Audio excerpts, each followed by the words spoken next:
Fala aí, galera! Sejam bem-vindos ao nosso podcast Espiritismo Descomplicado, FIT, Doutrina Viva. Então, a gente está continuando aqui a nossa série de gravações, de debates sobre temas da atualidade à luz da doutrina espírita. Hoje, novamente, nós estamos recebendo aqui a Veridiana, que é a nossa chefa-mor, que é a nossa coordenadora aqui dos nossos trabalhos, que nos segura, Ei, nós Júnior! nos temas aqui. E o Miguel Galdino também, que é o nosso psicólogo, é o nosso psicólogo barra advogado, né? Apesar de que eu acho que ele não tem coragem de ir no tribunal com esse cabelo, né? Eu acho que ele não vai ter coragem de se apresentar, de fazer uma sustentação oral na frente de um juiz, aí o juiz já vai te cortar antes já, né, cara?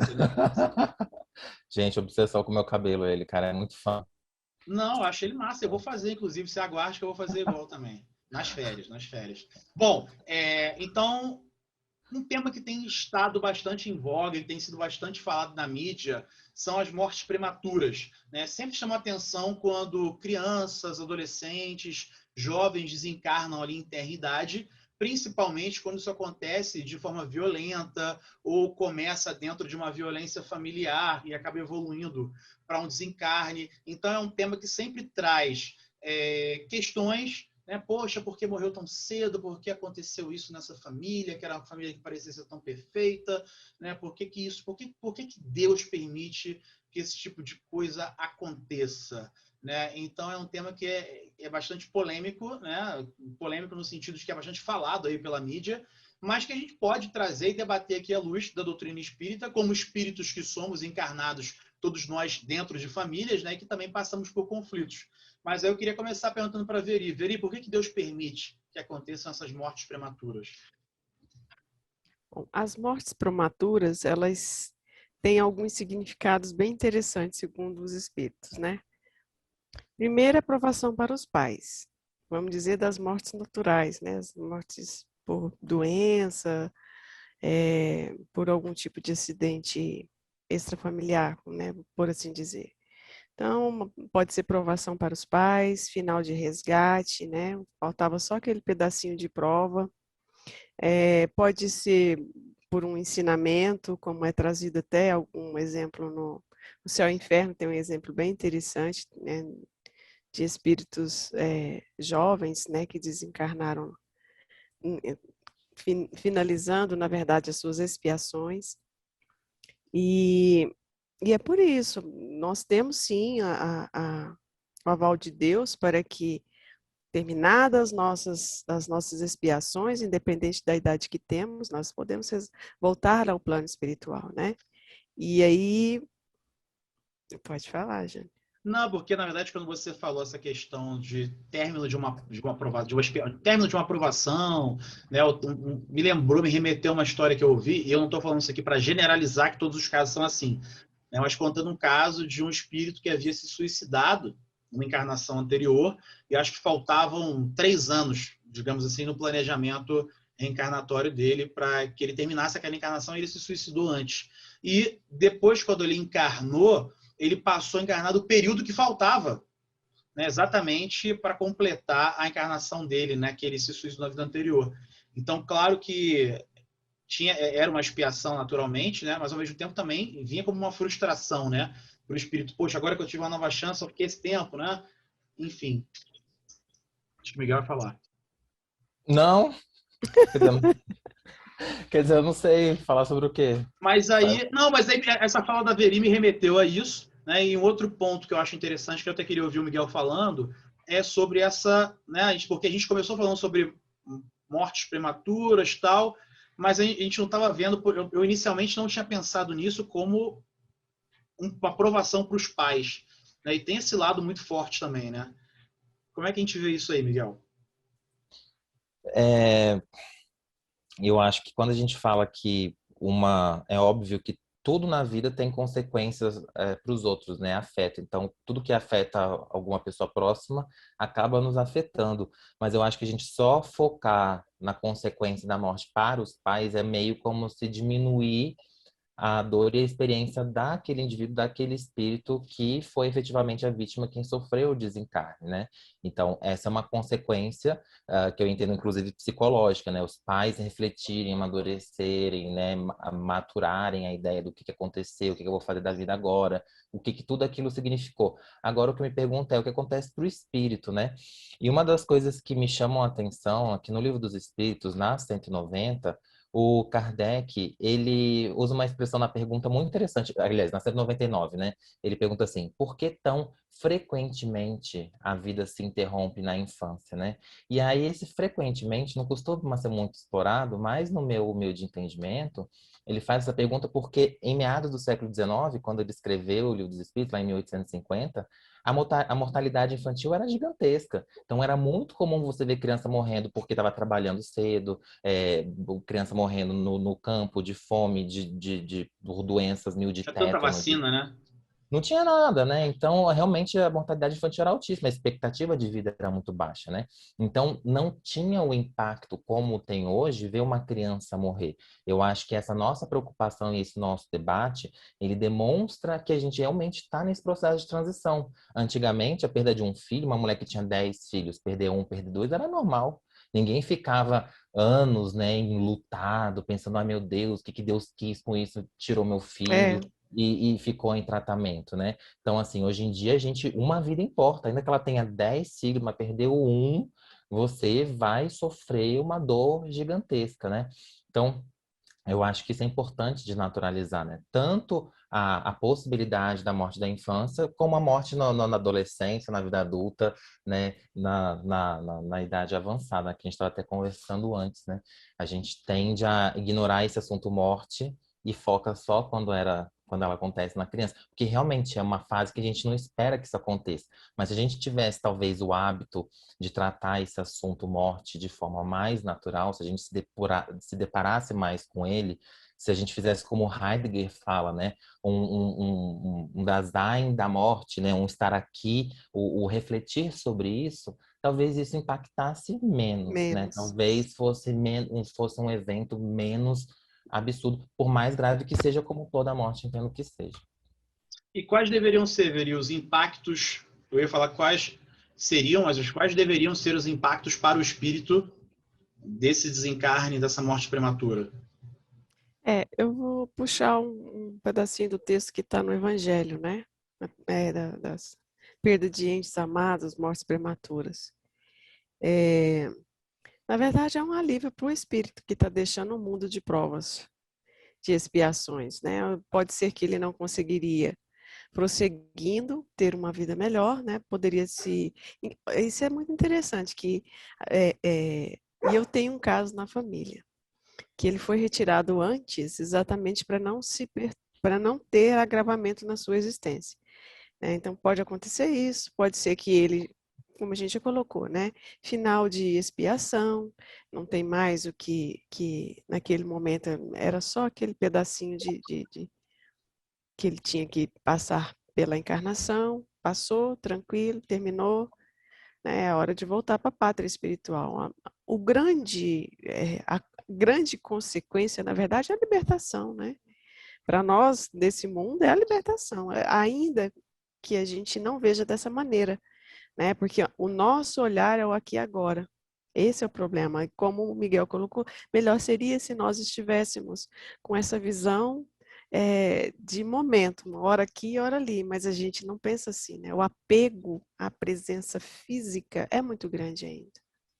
E quando a gente fala sobre infância, a gente também não costuma definir idade, né? Então, a É, doutrina ensina que até os 7, o espírito está em processo de acoplamento, né? Então, a psicologia, justamente, coincidentemente, diz que é o período em que o indivíduo, né, a criança está desenvolvendo todas as habilidades motoras, intelectuais, é quando ela começa a poder abstrair, etc. Então, e em termos junguianos, seria o período em que ela está desenvolvendo o complexo de ego, ou seja, que ela passa a ter consciência da existência dela enquanto indivíduo, enquanto o que eu estou fazendo aqui, né, passa a criar a possibilidade de pensar no amanhã, de ter projetos, de ter sonhos construção e de etc. pensamento, construção da linguagem, Exato. Então a gente tem que saber assim, qual o momento que houve o desencarne, porque às vezes se a criança está nesse processo estava, né, no processo ainda de acoplamento do espírito, né, ainda estava com um grau limitado de consciência, às vezes o impacto do desencarne para ela é pequeno. É claro que a gente, nesse momento, a gente pensa, uma criança com câncer, né, às vezes uma criança que passa por uma morte violenta, que são coisas que nos chocam, mas observando da ótica do espírito, o grau, às vezes, de consciência dele é tão pequeno, às vezes ele ainda está tão meio cá, meio lá, que para ele não é esse impacto, né? Às vezes ele aproveita essa experiência no plano, ele continua o desenvolvimento no plano espiritual. Isso tem relato não só em André Luiz, mas em toda obra complementar. Quando relata uma colônia, sempre relatam que tem uma área para crianças, uma área para adolescentes, porque eles continuam o desenvolvimento no plano espiritual. Focou agora nessa... A gente fugiu um pouquinho do nosso enfoque principal, que seriam também esses aspectos da violência, né? A gente estava falando muito de mortes, violência, de que forma essas pessoas desencarnaram, né? Pode, como o Miguel colocou aí, por 1000 questões sanitárias, sociais, os desencarnes ali até o século XVIII, XIX, ainda era normal essa taxa de mortalidade, mas hoje já não é tão comum. Quer dizer, hoje, por esses mesmos fatores... Não deveria ser, né? Não deveriam ser, né? Ainda acontece, na verdade, em alguns países, mas não é a maioria, não é o grosso. E aí tem acontecido muitos casos de mortes violentas, né? E aí eu queria trazer para a gente aqui essa questão, né? Existe uma permissão divina para que esse desencarne aconteça? Existe um planejamento para que ele ocorra de forma violenta?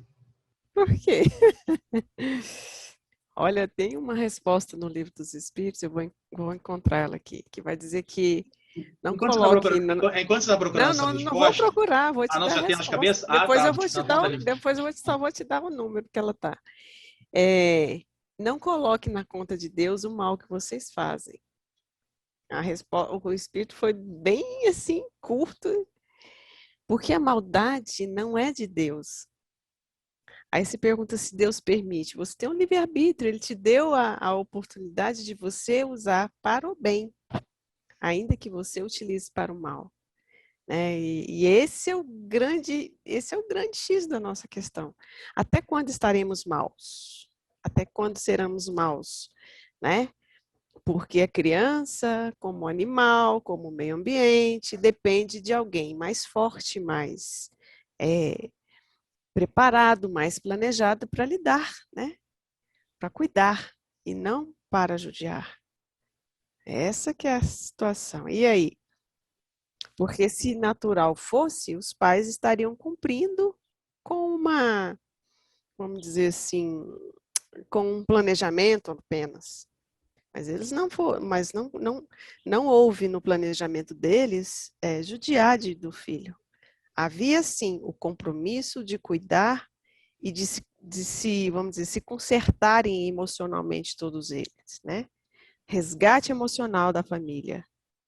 Esse era a tarefa, esse era o planejamento que cabia a cada um dos membros envolvidos. Mas, infelizmente... Eu tenho uma pergunta polêmica que eu queria jogar para o Miguel, que já vai levar para o lado da psicologia, que me veio na cabeça agora aqui, cara. Ainda bem que é o Miguel.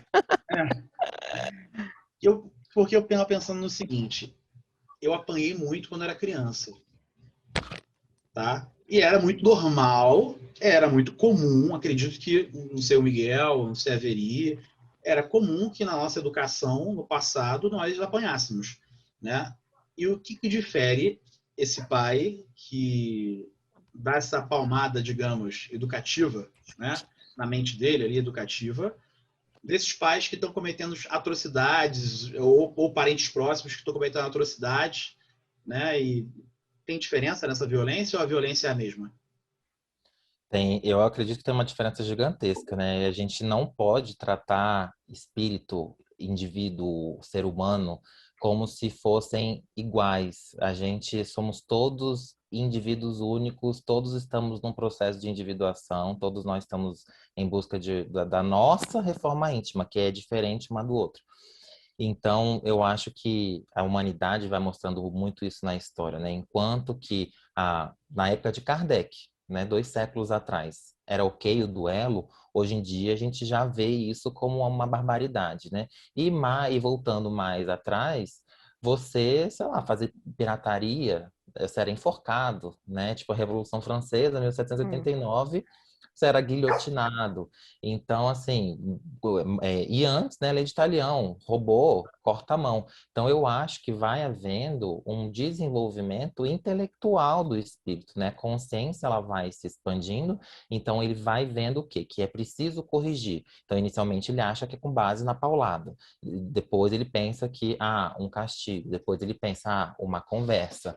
Então, existem graus diferentes, né, de percepção de como você vai educar. Então, eu acho que a tendência do futuro é que a gente comece a trabalhar as relações familiares por meio de reforços positivos, que é como a psicologia hoje em dia trata, que é o quê? Você não vai punir a criança, você vai tentar mostrar para ela que o comportamento esperado vale a pena ser cumprido. Então, você vai incentivar. E não é só dando dinheiro, né? É você reconhecendo, é você prestando atenção, é você se divertindo junto. Enfim, isso pode ser até o tema de um outro encontro, mas eu acredito que a educação no futuro vai ser essa, vai ser a do amor, vai ser a da atenção, vai ser a do diálogo, né? Eu acho que a violência Montessoriana.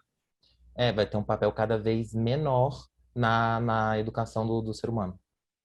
Montessoriana. Mas aí, Veri, Linda. me diz uma coisa. Apaixonante. Fale. Uma coisa que me vem à mente aqui agora. Considerando que nós, espíritos, eu fico só aqui criando treta, tá, gente? Ótimo. Considerando que a gente, quando reencarna, nós esquecemos de tudo. Esquece de tudo, né? Por que que um pai, um tio, uma mãe desenvolveriam um ódio ou um sentimento ruim por uma criança, por um filho, por um parente, a ponto de espancá-lo até a morte, a ponto de agredi-lo quase que como um prazer, né, de fazer aquilo, considerando, né, somos espíritos, acreditamos na vida após a morte, vidas anteriores, mas aqui nessa agora eu não estou lembrando o que aconteceu. Por que mas eu não estou lembrando, mas por que eu estou com esse ódio todo dessa pessoa? Eu vou responder como espírita e o Miguel depois fala como psicólogo. Bom, tem várias situações. Primeiro, a gente não pode descartar que a família está junto por algum motivo, né? Esse aí é ponto-chave, vamos dizer assim. É um relacionamento afetivo que deveria ter sido trabalhado e que em algum momento ele foi de encarnações passadas, né? E a gente precisa olhar sim para o passado. E em algum momento alguém magoou profundamente alguém. E ainda que não lembremos quem magoou quem, nós temos a situação negativa do sentimento que não foi consertado, né? Do perdão que não aconteceu. E ele passa. Mesmo que a pessoa não entenda por que está sentindo aquele sentimento de raiva, de rancor, de ódio, ele está sentindo, né? O esquecimento foi do fato, mas não do que ficou marcado. Por isso é tão importante, né, a gente aprender a conviver com os outros nesse momento, perdoando o tempo inteiro. Tem que sim exercitar o perdão até conseguir perdoar, porque a gente leva esse sentimento negativo quantas encarnações a gente tiver. E quanto mais cedo a gente se curar, mais cedo a gente cura todo mundo à nossa volta. É tão mais fácil viver o bem. Então, assim, quando esse sentimento vai crescer, quando você deixa aquilo crescer, aquilo em você você não sabe por que está despertando, mas está despertando. Aquela criança desperta um sentimento negativo. Você não lembra do passado. Você não sabe quem magoou quem. E você deixa ele crescer, é lógico que tudo que a gente deixa crescer vai florescer. E vai parar onde, né? E é o que a gente vê por aí. É o que a gente vê quando o sentimento, quando não tem um estado psicológico doentio envolvido, meramente sentimento de passado, e a gente sabe que aí junta os sentimentos, junta os pensamentos, junta reforço de mentes espirituais negativas, vai virando um somatório. E se você não paralisa aquilo no início, realmente vai se tornar uma bola de neve, né? Miguel? Gente, a gente não pode esquecer que a doutrina espírita ela é uma doutrina psicológica e que hoje em dia o movimento da psicologia espírita ele tem crescido muito. A gente vê que, inclusive, nas redes sociais, eles têm se expandido muito graças ao Divaldo. E eu acho que isso é fantástico porque ela traz ferramentas que antes a gente não tinha para entender muitos fenômenos, né? Essa pergunta do Júnior é uma que também o conhecimento da psicologia junguiana ajuda muito. Porque quando Jung traz o conceito de inconsciente pessoal e inconsciente coletivo, ele traz talvez indícios do como você consegue levar de uma encarnação para outra esses conteúdos, né? Porque às vezes um trauma ele fica tão fortemente gravado no seu inconsciente individual que quando você reencarna, você vai desenvolver um novo complexo de ego. Né? Isso aí, inclusive, a gente pode marcar encontro sobre teoria junguiana, mas quando você começa a desenvolver um novo complexo de ego, cada encarnação você tem um ego, ou seja, uma individualidade diferente, né? Então, nessa eu sou Miguel, na outra era Maria, na outra era João. Você traz esse seu inconsciente pessoal, então coisas que você tinha guardado para trás, né? E Jung também descobriu, percebeu que a língua do espírito, do plano psíquico, é a imagem, né? Então é por isso que, inclusive, na doutrina espírita, se diz que os espíritos se comunicam pelo pensamento. E o que é o pensamento? São imagens, né? Então você consegue projetar e o outro consegue captar. A linguagem, ela é necessária para a gente enquanto na matéria, mas os espíritos não precisariam dela, apesar dos menos conscientes, né, precisarem terem dificuldade de conseguirem se entender. Então, quando você armazena esse conteúdo traumático muito forte lá e não resolve nessa encarnação, você pode levar para outra, né? Então, acho que por isso que Jesus falou, né? Reconcilia-te com teu inimigo agora. E também, eu Enquanto acho, estás a caminho, né? enquanto estás a caminho. Só que o inimigo é o trauma que ficou em você, né? Então, assim, eu acho fantástico Kardec quando fala que o coração não palpita da mesma forma quando você encontra uma pessoa que te quer fazer mal. Isso é muito humano, né? Então, ele já reconheceu que o próprio Divaldo fala, né, que ter inimigos é inevitável. O importante é não ser inimigo de ninguém. Vão ter pessoas que não vão simpatizar com a gente, né? Isso é fato. Então, o que a gente tem que fazer é a gente ser autor da resolução do nosso próprio trauma. É a gente sair da postura de vítima e passar a ser autor do nosso destino, autor das nossas escolhas, das nossas provas, da nossa própria felicidade. Então, assim, a gente precisaria trabalhar esse trauma, né? Quanto antes você trabalhar, menos você vai sofrer sobre ele no futuro. Mas aí, quais as ferramentas que a família tem para conseguir trabalhar isso? Eu diria que a primeira é o diálogo, né? Porque se os pais não... E nesse caso eu boto mais responsabilidade nos pais, porque eles estão na encarnação há mais tempo e eles têm algumas obrigações, inclusive legais, eles deveriam ser o exemplo, portanto, eles deveriam ser a ponte de comunicação, né? Eles deveriam abrir as portas, abrir o caminho, serem acessíveis para o filho poder recorrer, confiar, ver neles um porto seguro e poder expor, né, as suas dificuldades, né, os seus sentimentos, as suas tristezas. E, infelizmente, a gente cada dia vê isso de forma mais clara, não é o que acontece, né? Geralmente, os filhos veem os pais como figuras aversivas, como alguém que vai castrar, como alguém que vai ignorar, como alguém que vai fazer pouca coisa. Aquela história do santo de casa não faz milagre, é muito por Tipo, causa disso, né? Não é uma invenção, é a realidade, né? A gente não costuma valorizar os nossos, né? A gente costuma idealizar, né? Reconhecer o outro, né? O jardim do outro é sempre mais verde. Mas se os pais começassem a fazer mais esse esforço, né? De enxergar o filho como, não como um subordinado, mas como um ser em desenvolvimento, que vai ser um adulto e que você tem uma responsabilidade pela formação desse indivíduo, eu acho que a gente conseguiria diminuir essa violência. Mas Inclusive aí eu. dos, Mas fala dele, termina, por não, favor. inclusive dos pais poderem, porque, tipo assim, o pai, como um ser humano, também fica impaciente, também tem momentos de tristeza, de raiva, de ansiedade. Então, um pai e uma mãe também deveria ser capaz de chegar e falar, o filho tá querendo falar assim, filho, desculpa, nesse momento não tô bacana para conversar, a gente conversa daqui a pouco. Por que que isso é humilhante? O filho não tem como prever, não tem bola de cristal, não tem telepatia, né? Então, se a gente tivesse esse diálogo mais aberto sobre os nossos sentimentos, acho que a gente seria menos violento. Mas aí, Veri, você acha que está tendo, então, um gap de gerações, digamos assim? Vou explicar melhor. Complementando um pouco aqui o que o Miguel falou, pode se posicionar também. A gente veio de uma geração de pais, né? Eu não sei de qual você como mãe, qual você vai se encaixar, mas a gente veio de uma geração de pais e mães mais autoritários, né? Mais impositivos, que é aquela coisa de bastava meu pai me olhar que eu ficava quieto, né? Com o olhar. E aí, se não ficasse? Apanhava de vara, apanhava de cinto. Já apanhei de cinto da minha mãe da fivela na minha barriga. Nossa!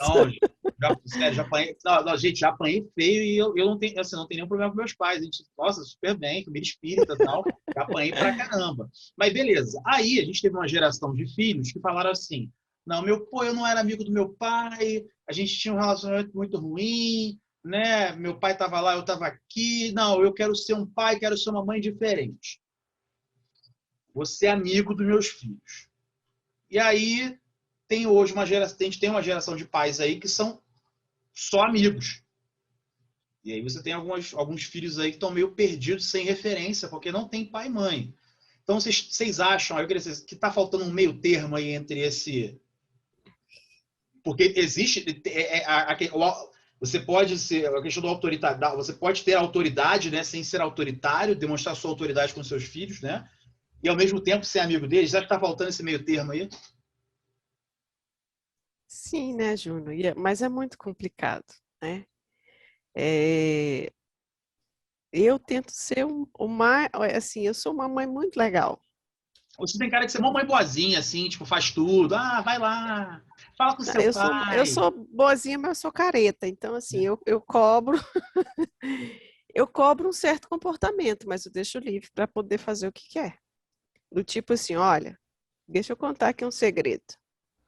O caminho é esse, esse, esse. Se você for por aqui, vai lhe acontecer isso. Se você for por aqui, você vai acontecer isso. Veja bem com quem você está fazendo, veja bem o que você está... Tudo tem consequência, boa ou ruim. Que consequência você quer para a sua vida? É inevitável. Então, eu sou a mãe do diálogo. Eu nunca gostei de bater, tenho horror de bater. Eu levei uma surra uma vez, eu me senti muito injustiçada. Eu sempre fui muito tonta, eu sempre fui obediente, eu sempre fui... E eu achei que eu apanhei de graça, assim, né? Nossa, você tem muito cara de filha boazinha, assim, cara. Que era muito boazinha. Mas eu assim. sempre fui, nunca dei trabalho. E aí meu pai me bateu porque eu estava conversando com uma amiga. Eu não podia sair, não podia ter amigo. Eu estava trepada numa cadeira, conversando com a menina do outro lado do muro e eu levei uma surra por isso. Devia ser uma péssima Cara, influência. mas eu apanhei muito, cara. Apanhei demais. Foi a surra. Eu nunca tinha levado um trem desse. Eu não sei que problema que ele estava tendo, porque eu tinha 7 anos. Então, assim, até hoje eu lembro. Foi um trauma, viu, Miguel? Eu preciso tratar esse trauma. Eu achei desnecessário, porque eu preciso daqui. Eu nunca precisei de apanhar. Né? Mas Assim, essa é a característica do trauma mesmo, né? Você vê, ela estava né? com 7 anos, quantas Pra décadas quê, atrás? Isso gente? é vivo, né? Eu vivi isso. Outro trauma que eu tenho foi a minha professora de alfabetização, que me esculhambou, porque eu não sabia a tarefa do jacaré. Olha só, até hoje eu lembro da cara da professora, do nome dela, da lição e da página da cartilha do jacaré. Então, assim, cara, para que isso, né? Essa loucura. Mas veja, Júnior, é interessante, porque nós estamos vivendo um momento de pandemia e nós estamos todo mundo trancado em casa, né? Em tese. As pessoas não se conhecem, né? Os familiares não se conhecem por falta do diálogo, né? Tá tão acostumado a falar lá fora, falar pelo zap, falar pelo telefone, só dar recado, mandar busca, leva, traz. A vida se tornou isso. Busca e leva a menina em escola, traz de escola, vai fazer a tarefa. Isso não é vida, né? Isso não é educação no sentido moral, né? Isso faz parte de uma rotina de aprendizado, mas isso em si não torna ninguém melhor. Isso em si não preenche o coração de ninguém. Não é à toa que tem muitos jovens se matando, não é à toa que as crianças estão, como você disse, Júnior, as crianças estão sem uma referência. Vamos dizer assim, estão sem referência, porque olha só, se o pai não dá conta de uma, mas o professor tem que dar conta de 25. E ai do professor de não dar, porque eu vou lá na escola esculhambar o professor porque ele chamou a atenção do meu filho. Tem alguma coisa errada, né? Um dia eu recebi um bilhete das minhas filhas, estava na terceira série, minhas filhas não foram cheirar, tá? Cheguei a receber o bilhete das minhas filhas e a professora me chamou, mas esculhambou, porque menino não para de conversar em sala, blá, blá, blá, blá, blá, blá. E eu estava fazendo, e eu estava afiada, porque eu estava fazendo uma pós. Eu estava afiada com Piaget, com Montessori, estava afiada. E eu peguei e passei uma lista de livros que a professora podia se utilizar, porque eu também era professora de terceira série. Eu nunca botei minhas filhas para estudar comigo, para elas não, tipo assim, eu nunca dei aula para as minhas filhas, para elas não se sentirem mais do que ninguém em sala. Então, vocês vão lá com a outra professora. E aí eu peguei e respondi para a professora, olha, você é autoridade dentro de sala. O que você fizer, eu vou assinar embaixo. E está aqui uma lista de livros, que até te impresso, para você ler para te auxiliar. Me chamaram lá para conversar? Nunca mais. E as meninas continuam fazendo, aprontando, mas aprontando com força. Só que eu tinha que pegar a bronca que ela desse. Eu falei, olha, se for caso de suspensão suspenda. Por quê? Porque quando chegar aqui, aí aqui a conversa é comigo, né? Então, assim, a gente tem que entender que cada quadradinho tem a sua regra, né? O pai tem que cuidar, sim, do filho. A tarefa principal do pai e da mãe é educar o filho. Os filhos, não tem outra. É lógico que a gente não pode cobrar dos nossos pais, né, da nossa geração, a educação que a gente tem que dar nas crianças de hoje. O mundo é outro. E vai ser sempre assim. Né? Eu não sei quando eu gostaria muito de ter netos. Eu não sei como os filhos dos meus netos, que mundo eles vão pegar. Vou mandar esse vídeo aqui para as meninas, hein? Né? Porque não, eu já dei vários recados, mas os netos não vêm, não. Já sonho com os meus netos. Já ouço eles me chamar, vó! E nada de, né, materializar, mas vamos lá. Mas é isso, que mundo eles vão pegar? E é um processo. E o que está faltando, Miguel, no meu ponto de vista, é as pessoas preencherem os corações. Perfeito. Porque não há construção psíquica sem preencher o coração. Boa Exato. construção psíquica, né? Vamos dizer assim. Júnior tinha comentado antes, né, sobre esse equilíbrio, né? E eu acho que os dois extremos, eles têm no fundo a mesma causa, né?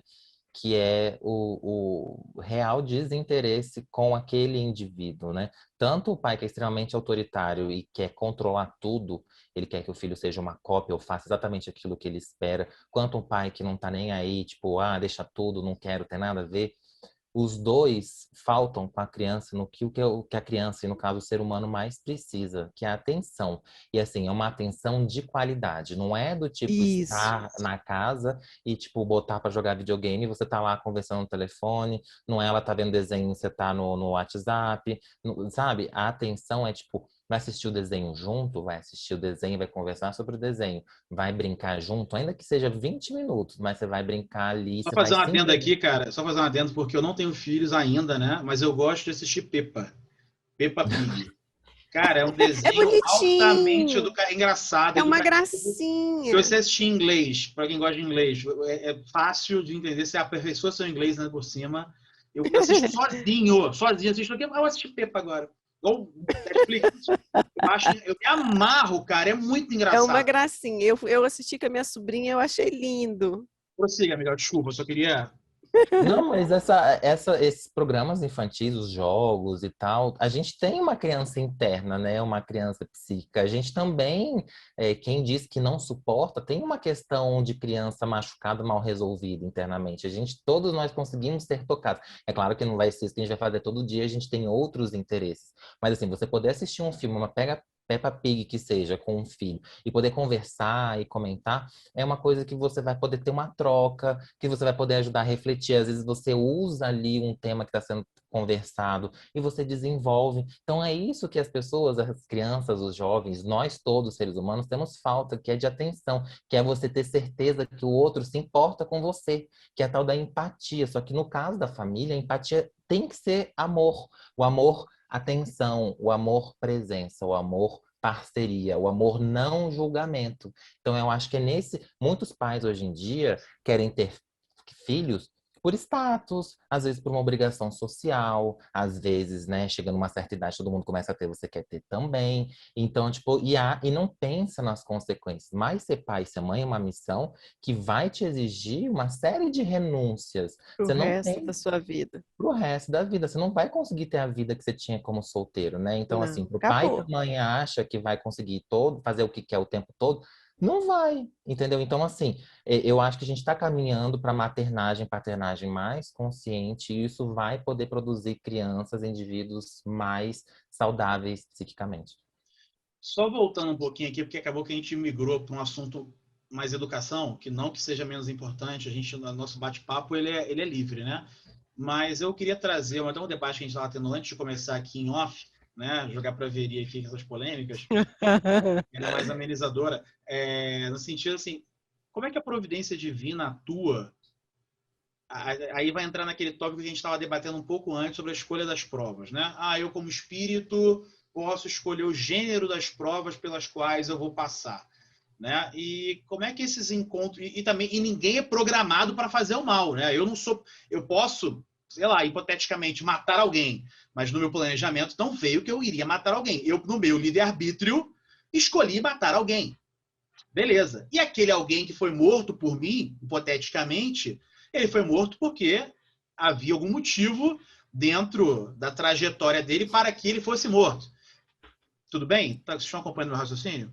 Eu queria Sim. entender o seguinte: de que forma a providência divina atua para que esse encontro aconteça? E aí, no caso, eu estou falando da família, né? Aí o encontro de um pai que mata um filho, ou de uma mãe que mata um filho, já que é o nosso tema aí, mortes prematuras, e a gente falou muito sobre essa questão de parentes, familiares matando filhos, matando crianças. Eu queria ouvir a posição de vocês de como, sei lá, será que não era evitável dentro do planejamento reencarnatório? Pô, você já sabia que existiam problemas, por que botou junto? Enfim, queria saber de vocês. Todo planejamento reencarnatório visa o bem daqueles que estão nascendo, vamos dizer assim, né? Estão encarnados. Então, houve em algum momento uma tentativa de ajuste, né? Vamos dizer assim, entre a mãe e o filho, principalmente. E o pai, né? Vamos dizer, os três. Houve um momento de alguém dos três, vamos colocar os três, pai, mãe e um filho ou uma filha. Houve o planejamento para os três virem juntos no sentido de reajuste, né? De lidar com algum trauma, como foi colocado muito bem pelo Miguel, né? Algo que foi passado de uma encarnação para outra, mas era um momento de reajuste. Mas esse reajuste não aconteceu. Porque aquele sentimento do trauma, do negativo que ficou, aquela mágoa, aquele ódio, aquele rancor, ficou. E aí? Como é que pode ser feito? Então, a mãe e o pai vêm com a obrigação, tarefa, de cuidar daquela criança, daquelas crianças. Ela tem a responsabilidade por aquelas crianças. Por que, então, escolheram vir juntas, já que elas não se entendiam? Porque houve, sim, a permissão para que viessem juntos, para que se restabelecesse o vínculo entre eles, um vínculo bom, o que não aconteceu. O que vai acontecer, então? Ah, não teve como cuidar daquela criança, não teve como amparar aquela criança naquele momento? Olha, pela leitura espírita que a gente vê, os espíritos tentam de toda maneira interferir para que o mal não aconteça. Eles tentam, sim, interferir. Tentam fazer com que seja dissuadido, apareça alguém, enfim, eles tentam sim. Aí, né, vamos dizer que não conseguiram evitar o mal, e o mal é feito. Bom, aquela criança será amparada pelos espíritos que a acompanhavam, com toda certeza. Né? A criança é amparada, ela é levada para tratamento, porque iniciou-se um início de trauma, né? Mesmo, vamos dizer que, quem é que pode garantir que era aprovação? Quem é que pode garantir que era uma expiação? Nós estamos falando de violência. Então, ainda que houvesse uma situação de expiação, certamente a expiação seria no sentido de eles estarem bem entre eles. Ela sofrer algumas das vicissitudes de ser negada, de ser tida indiferença, de ser, enfim, situações que são comuns em muitos lares, né? Mas não da provação morte. Isso é bem complicado. Isso é bem complicado mesmo. Assim, eu prefiro deixar em aberto, porque não existe planejamento por mal. Então, ele não pode pensar que estava no planejamento que ela seria morta pelos pais. Ainda que o tempo dela de encarnação fosse curto, né? Que teria uma desencarnação por morte violenta, por doença, seja lá qual fosse, né? Aí a gente está falando do tópico violência, né? Eu acho que uma abordagem psicológica é interessante, porque o que seria violência? Ela é Jung entendia todas essas potências humanas como energia psíquica. E ele sempre entendia que ela era composta de duas faces, né? Ele entende que a nossa visão, ela exige a luz e a sombra, né? A diferença, porque senão você não enxerga. Se fosse tudo claro ou tudo escuro, você não enxergaria nada. Então, a gente precisa dos dois polos, né? Então, eu entendo que a energia psíquica da agressividade, quando ela é mal utilizada, ela se manifesta na forma de violência. Mas essa energia, ela pode ser bem utilizada, né? Então, vários teóricos, porque até ia falar sobre isso num artigo, né, na faculdade, atualmente entendem que essa energia é a energia que faz você querer terminar um curso, que faz que você querer trabalhar, que faz você querer, sabe, prosperar, ganhar dinheiro, viajar, sabe? É aquele ímpeto, né? Por isso que eu acho, talvez, que o próprio Chico e o Divaldo comentavam que quando eles, né, na adolescência tinham vontade, eles iam lá e trabalhavam, cavavam um buraco porque existe essa energia, né? Então, o que eu acho que a espiritualidade, em termos propedêuticos, tenta fazer é que quando você se defronta com alguém parecido com você, que às vezes é tão violento com você, talvez você consiga se enxergar e talvez chegar à conclusão de que esse comportamento não é o mais agradável, né? Então, assim, você acaba cansando, né, de, tipo, cara, você brigar o tempo todo, sabe? Tem coisa mais desgastante, sabe? Você querer ser o dono da razão e ver outra pessoa vai lá e te provoca, você volta e fica chateado e xinga e briga. O ideal era que a gente, de forma consciente, de forma racional, de forma tranquila, que a gente estudasse, que a gente fizesse terapia, que a gente se trabalhasse e a gente conseguisse enxergar o que é que nos faz se tornar violentos. Mas eu acho que quando eles juntam duas pessoas que têm que mal utilizam essa potência, que talvez seja a forma mais eficiente em termos pedagógicos, que é você ver uma outra pessoa que age igual a você. E aí você tentar ver, cara, esse comportamento eu não aceito. Porque a nossa tendência é repetir, é copiar. Mas eles esperam, creio eu, eles imaginam que você, tipo, cara, não, tá errado, isso não faz bem. Olha que tensão que a gente vive, nervosismo, sabe? O povo tomando antidepressivo, ansiolítico, é como se fosse remédio para dor de cabeça, sabe? Todo mundo toma um tipo de antidepressivo. Então, tipo, é isso que eu quero, sabe? Ficar tomando remédio e ficar aqui embrutecido e, tipo, gerando A inimigos. defensiva o tempo Na inteiro. defensiva, com medo de ser contra-atacado, sabe? Então, eu acho que essa é a proposta espiritual, fazer que você se enxergue, né? E consiga redirecionar essa energia. Mas, infelizmente, a gente muitas vezes fica só na reação, a gente não se trabalha, a gente não se conhece, a gente não estuda, a gente não transcende e fica batendo cabeça e repetindo as experiências, né? O Chico sofria, né, violência na infância. Ele sofria pela madrasta, né? A madrasta judiava dele. Então, assim, você vê, ele era pequeno, não fazia nada. O Chico era tipo, acho que, eu não posso dizer que eu era igual ao Chico, nem que o Chico era igual a mim, mas dois bocó, eu. Mas eu posso dizer, essa postura também não é a postura psicológica adequada, porque você vai para o outro polo, que é a da passividade, né? Então você passa a Sim, aceitar que mas façam que você uma de gato e criança sapato. pequena possa fazer. Isso aqui é complicado, sabe, Miguel? Quando a gente vê judiar de crianças pequenas, né, de 2 anos, de 1 ano, de 3, 4, 5, até mesmo em criança de 7, que já é já consegue, de certa forma, discernir muita coisa, responder, né? Mas, assim, pequenininho, gente, não... como que eles se defendem? Essa, para mim, quando professora de educação infantil na rede pública, eu tive numa sala de pequenos, né? De criança nessa faixa de 3, 4 aninhos. Cara, eles são totalmente indefesos.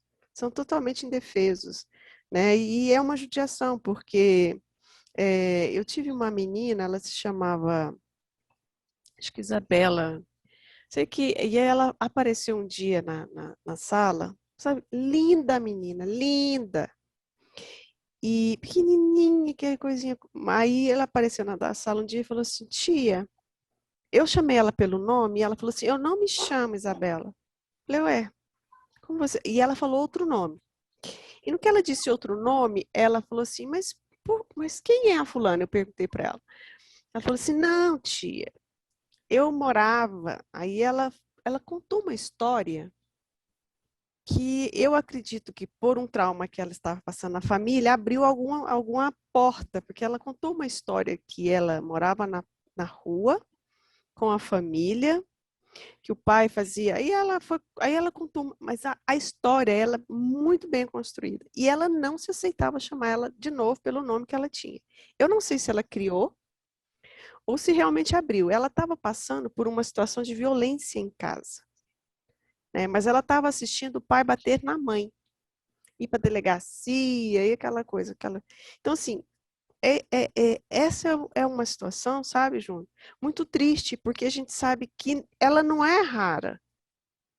Ela não é rara. Nossa, isso que você falou é interessante, porque foi até eu vi uma reportagem, não lembro onde foi, se na CNN, enfim, que isso foi um problema até que foi agravado na pandemia, essa questão dessa violência Da doméstica, violência em casa. porque as crianças, porque os professores, a comunidade escolar, de certa forma, conseguiam identificar essas situações de violência quando a criança ia para a escola. E como a criança agora Sim, não está indo para a escola, ficou mais difícil de se observar esse processo. e é isso mesmo. E é uma preocupação, porque a gente vê o sofrimento, e aí você exige que ela tire nota, que ela participe, que ela seja...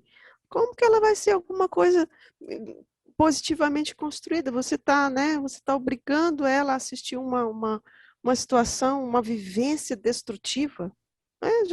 Aí a gente pensa, será que esses jovens já não vão estar comprometidos, né? Psiquicamente? Gente, estamos caminhando aqui para a nossa reta final. E todo o nosso debate aí, claro que me remeteu ao fato de que cada caso é um caso. Né? Então, a gente está falando aqui de situações de violência doméstica. Né? Então, cada situação, como até o próprio Miguel falou, cada espírito é um espírito, cada indivíduo é um indivíduo, cada um tem a sua história, né? Então, a gente não tem como padronizar tal coisa, aconteceu isso por isso. Né? Não.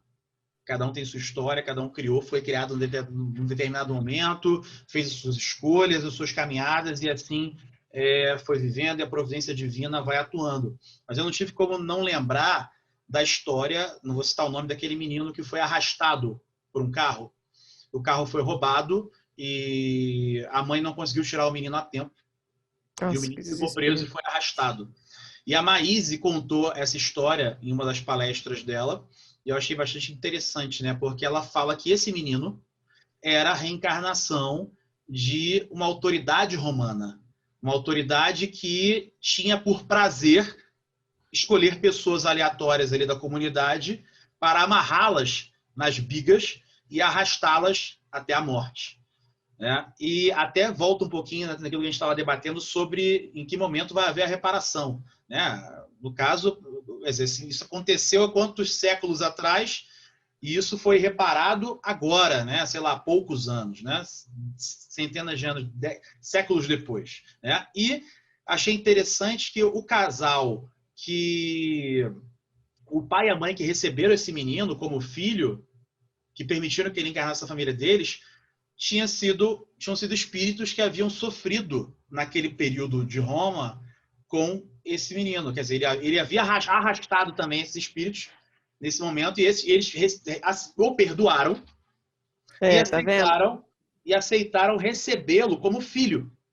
Mas isso não impediu que ele também tivesse que passar pelo seu momento de resgate. Né? Então, para a gente finalizar, eu queria colocar essa história, né?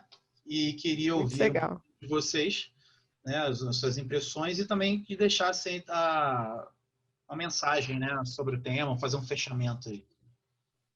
Ô, Júnior, esse caso que você trouxe é muito interessante, porque eu trocaria em termos psicológicos o termo reparação por conscientização. Então, isso exemplifica o que eu estava falando antes. Eu não duvido que esse espírito tenha levado esses 1000 anos, que seja, repetindo, né, no mesmo processo autômato, inconsciente, talvez animalizado, de não transcender, de não refletir, de não ler, de não estudar, de não se conhecer, e vinha repetindo o mesmo padrão. E talvez, a gente está falando aqui hipoteticamente, no plano espiritual, com base no que a Maíse falou, talvez tenha sido a primeira vez que ele tenha tido consciência da gravidade do que ele fez. Talvez tenha sido a primeira vez em que ele viu que uma vida humana não pode ser simplesmente... Porque senão não teria sido efetivo, né? Exatamente. Então, assim, a espiritualidade, você vê como existe uma sensibilidade, né? Então, permitiu que ele fosse...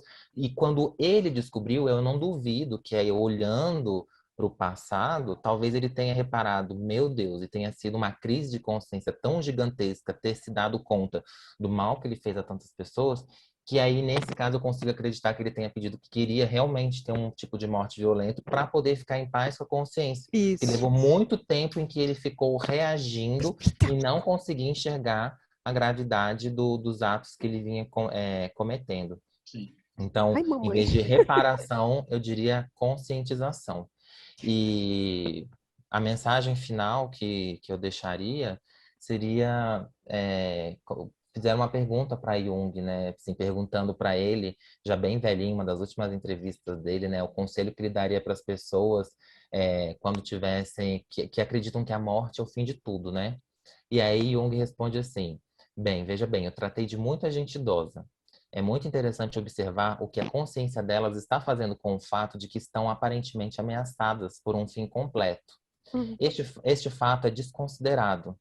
A vida se comporta como se fosse continuar.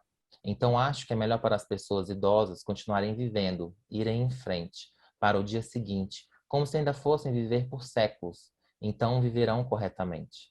Mas quando fica com medo, quando não se olha adiante, se olha para trás, choca-se, para e morre antes do tempo.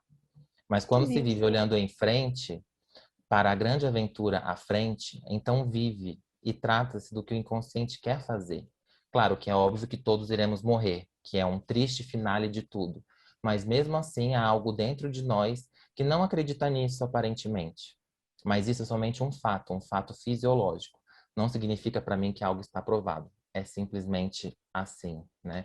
Então, muitas vezes, quando a gente não consegue encontrar uma explicação, a gente confia na vida, a gente olha em frente e segue. É interessante, Júnior. Tudo isso que vocês falaram é muito interessante. Esse caso que você trouxe, olha só, se a gente fosse pensar, mas o André Luiz tem um caso parecido, que é a questão de que ele vai analisar a desencarnação em massa de um pessoal de um avião. Acho que o Miguel, você também já deve ter ouvido. E os espíritos pediram para que fosse um acidente violento, que eles tivessem mais ou menos parecido, né? porque eles não conseguiam se livrar da culpa, né, do que eles praticaram muitos e muitos anos para trás. Então, aí sim, eles pedem para que o acidente possa auxiliá-los nesse trauma, né, que ele não consegue se livrar. Mas isso é muito importante, a gente se conhecer, né? É não ter gravado em nós nenhum trauma, é fazer terapia, é buscar auxílio, sim, né? Nós vamos reparar, né? Kardec diz que essa reparação, essa conscientização, a gente só tem quando efetivamente a gente tem noção do que fez. E aí sim a gente pede para poder se livrar da culpa, ou, vamos dizer assim, reparar, né?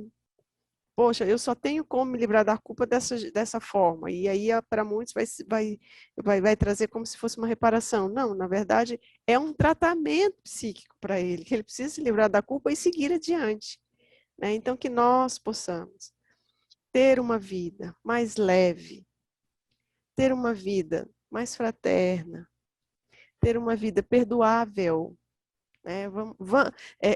O ideal é que a gente nem precisasse perdoar, né?